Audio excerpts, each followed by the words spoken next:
Ananthapuram industrial ഏരിയയിൽ പരിസര മലിനീകരണത്തിനും ദുർഗന്ധത്തിനും അടിയന്തര പരിഹാരം കാണാനും ജനങ്ങളുടെ ദുരിതത്തിന് പരിഹാരം കാണാനും ബന്ധപ്പെട്ട അധികാരികൾ തയ്യാറാകണമെന്ന് ബി.ജെ.പി. ജില്ലാ അധ്യക്ഷ എം.എൽ. അശ്വിനി. ബി.ജെ.പി. നേതാക്കൾക്കും പ്രദേശവാസികൾക്കുമൊപ്പം ഇൻഡസ്ട്രിയൽ ഏരിയയിലെ വിവിധ സ്ഥാപനങ്ങൾ സന്ദർശിച്ച ശേഷം സംസാരിക്കുകയായിരുന്നു എം.എൽ. അശ്വിനി. വ്യവസായവൽക്കരണം ജനങ്ങളുടെ സാമ്പത്തികമായ പുരോഗതിക്ക് അനിവാര്യമാണെന്നും എന്നാൽ ജനങ്ങളുടെ ആരോഗ്യം നഷ്ടപ്പെടുത്തുന്നതും ജലസ്രോതസ്സുകളെയും അന്തരീക്ഷവും മലിനപ്പെടുത്തുന്നതുമായ വ്യവസായങ്ങളും വേണ്ടെന്നു വയ്ക്കുവാൻ വ്യവസായ വകുപ്പ് തയ്യാറാകണമെന്നും എം.എൽ. അശ്വിനി പറഞ്ഞു. ഇന്ന് അനന്തപുര ഇൻഡസ്ട്രിയൽ പ്ലാന്റിന്റെ അടുത്താണ് സ്ഥലത്തിലാണ് ഇപ്പോൾ വന്നിട്ടുള്ളത്. ഞങ്ങൾ കുറച്ച് പ്രവർത്തകന്മാരുണ്ട്. ഈ നാടിന്റെ ആൾക്കാർ ഇവിടെ വന്ന് ചേർന്നിട്ടുള്ളതാണ്. ഇവിടെ നമ്മൾ വണ്ടിയിൽ ഇറങ്ങി പുറത്തേക്ക് വന്നപ്പാടന്നെ ഒരു ഡിഫറെൻ്റ് ആയിട്ടുള്ള സ്മെല്ലാണ്. ഒരു 5 മിനിറ്റ്സും പോലും നമുക്ക് ആ ശ്വാസം എടുക്കാൻ പറ്റാത്ത സ്ഥിതിയിലാണ് ഇപ്പം നമ്മളിപ്പോൾ നിന്നിട്ടുള്ളത്. അപ്പോൾ ജനസാമാന്യരായിട്ടുള്ള ഇതിൻ്റെ അടുത്ത് വീടുള്ള ആൾക്കാർ എങ്ങനെയാണ് ഇവിടെ ജീവിക്കുന്നത്? വളരെ വിഷമത്തോടാണ് ഞാനിപ്പോൾ ഇവിടെ നിന്നിട്ടുള്ളത്.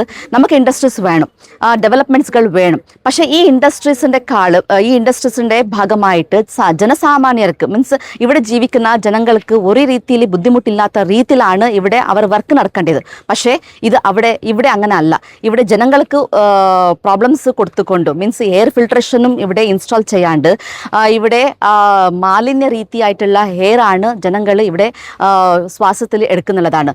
നമ്മൾ ജനങ്ങൾ പാവപ്പെട്ടവരാണ്. ഇവിടുന്ന് ചേഞ്ച് ആയിട്ട് വേറെ സ്ഥലത്ത് പോകാൻ പറ്റുന്നില്ല.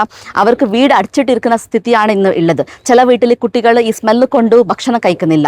ചില കുട്ടികൾക്ക് ഇൻഫെക്ഷൻസ് വരുന്നുണ്ട്. ചിലർക്ക് റെസ്പിറേറ്ററി പ്രോബ്ലംസ് വരുന്നുണ്ട്. അപ്പോൾ ഇതൊക്കെല്ലാം ആരാണ് ഉത്തരവാദിത്തം? നമുക്ക് ഇപ്പോഴും ഞങ്ങൾ പറയുന്നുള്ളത് സർക്കാർ കൊടുത്തിട്ടുള്ള നിബന്ധനകൾ എന്തുണ്ട്? ആ എയർ ഫിൽട്രേഷൻസ്, ആ ഒരു സ്മെല്ലും പുറത്തു വരാത്ത രീതിയിൽ നിങ്ങളെ ഇൻഡസ്ട്രീസ് വർക്ക് നടപ്പിലാക്കുക. അല്ലെങ്കിൽ ഇതൊരു സൂചനമായിട്ടാണ് ഇപ്പോൾ നമ്മൾ വന്നിട്ടുള്ളത്. ഇനി വരുന്ന ദിവസം ഇതേപോലെ എന്തെങ്കിലും സ്മെല്ലുകൾ പുറത്തേക്ക് വന്നു കഴിഞ്ഞെങ്കിൽ തീർച്ചയായിട്ടും ഈ ഇൻഡസ്ട്രീസ് ഇവിടെ ഉണ്ടാവുന്നില്ല. അതൊക്കെ നമ്മൾ ഈ കാസർഗോഡ് ബി.ജെ.പി. ജില്ലാ ഘടകം മുൻകൈ എടുത്തുകൊണ്ട് ഞങ്ങൾ പ്രതിഷേധം നടത്തിക്കൊണ്ട് ഈ ഇൻഡസ്ട്രികൾ നമ്മൾ നിർത്തും. ബി.ജെ.പി. ജില്ലാ ജനറൽ സെക്രട്ടറി പി.ആർ. സുനിൽ, മണ്ഡലം പ്രസിഡന്റ് സുനിൽ അനന്തപുരം, മണ്ഡലം വൈസ് പ്രസിഡന്റ് വിക്രം പൈ, മണ്ഡലം സെക്രട്ടറി പ്രദീപ് കുമാർ, വിനോദ് കോയിപ്പാടി, ഒ.ബി.സി. മോർച്ച ജില്ലാ ജനറൽ സെക്രട്ടറി ദയാനന്ദ, അജയ് നായിക, പഞ്ചായത്ത് ജനപ്രതിനിധികൾ ഉൾപ്പെടെയുള്ളവർ എം.എൽ. അശ്വിനിയെ അനുഗമിച്ചു.